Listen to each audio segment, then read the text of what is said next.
Welcome back. It's the Watching Newsday. The Nigerian Conservation Foundation convened government officials, environmental advocates and corporate partners to strengthen efforts against environmental pollution. At a black tie event, partners were recognized for their contributions to climate action and environmental protection. This year's theme, Raising Finance to Beat Plastic Pollution, emphasized the urgent need to tackle Nigeria's growing plastic waste problem and boost investment in nationwide conservation initiatives. The NCF Director General commended partners for supporting projects in coastal protection, community-based conservation, and environmental education, underscoring that curbing plastic pollution is vital for a cleaner, healthier environment.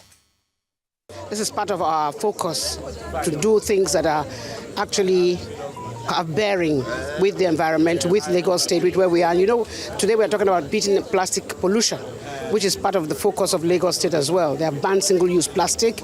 They have asked them to recycle, to reduce, and to reuse.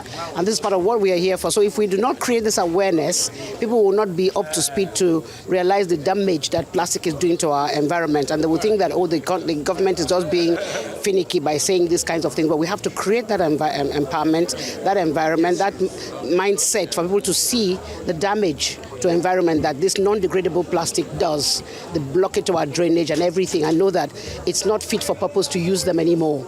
And so there are alternatives. So we must get these companies that are actually producing and using these single-use plastics to recycle, reduce. At the Nigerian Conservation Foundation, we continue to create awareness of the issues of the environment as we continue to implement conservation actions on the ground across the country, from the Niger Delta to the Sahel, where we have a project currently ongoing with local farmers, how to create early signs, early warning signals for them as relates to the conservation of the Hadejia-Nguru wetlands, which is a very important wetlands for migratory birds when they migrate during winter from the Europe and northern, the global north towards the sub-Saharan Africa.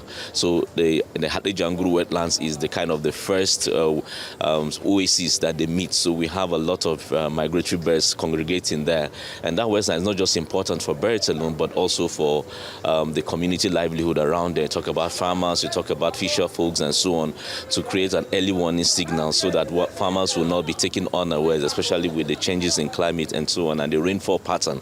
We're all aware that the way we are generating and the rate at which we're generating plastic, we don't have anywhere to dispose of them.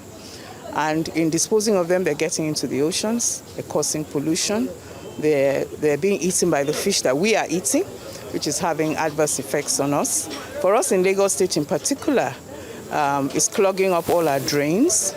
We have incessant flooding. So the government has been, Lagos State government in particular, has come up with a lot of policies and new legislation on plastic. We all need to get on the bandwagon. We need to recycle.